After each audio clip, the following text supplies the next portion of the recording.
A Russian Airbus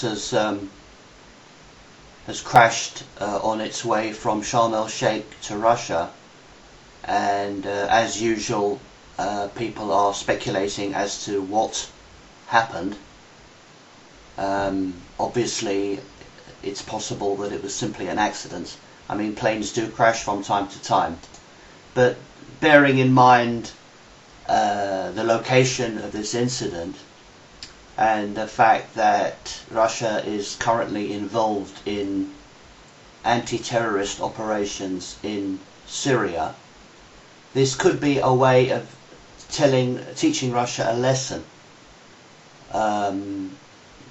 Therefore, I tend to think that it's most likely that this plane was brought down as a message to Putin by the usual suspects. Obviously, its proximity to Israel tends to suggest that Israel may possibly have something to do with it. There's also let me find the article. There's also the opportunity to pretend that, you know, perhaps you know, Hamas had something to do with it, one of their rockets. Now, like most stories, they keep changing the story as it goes along. But according to the story here, it says that the plane was at cruising altitude when it crashed,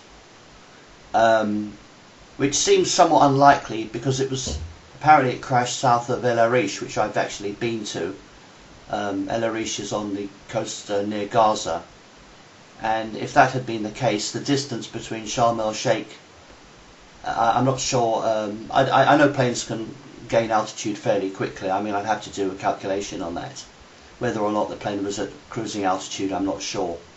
It's certainly in the early stage of its flight. And of course, what they're going to do now is I don't know what they're going to do really, but on the internet, Jews are already suggesting that, you know, this has something to do with Hamas. You know, I mean, I can't see any benefit for Hamas to shoot a plane down, especially a Russian plane. I mean, Russia is much more of an ally to the Palestinian people than the West will ever be. It would make more sense for the Palestinians to shoot down a British plane or a American plane or a Canadian plane or a German plane, because all those countries give political support to Israel. But Russia is ambivalent about Israel. While it doesn't oppose Israel, it doesn't want Israel to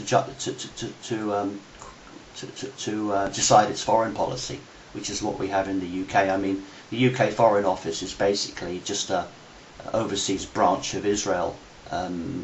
Nothing we do is without their express permission. Our policies are decided by them. It sounds ridiculous. People who don't know what's truly going on in the world would say, oh, it's a conspiracy theory, it's anti-Semitic, oh.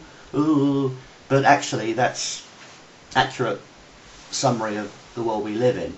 And funny enough, it isn't very good for Israel. I mean, so far Israel's got away with it, and they probably think, oh God, we're so clever, we've managed to do this. But in the long run, it's bad for Israel, because you don't have to live like that, you know? You could take the high road. Not everything has to be done by deception and deceit, and by lobbying, and by bribery, and by threats. How about doing things because they're right? I wish Israel was truly the wonderful country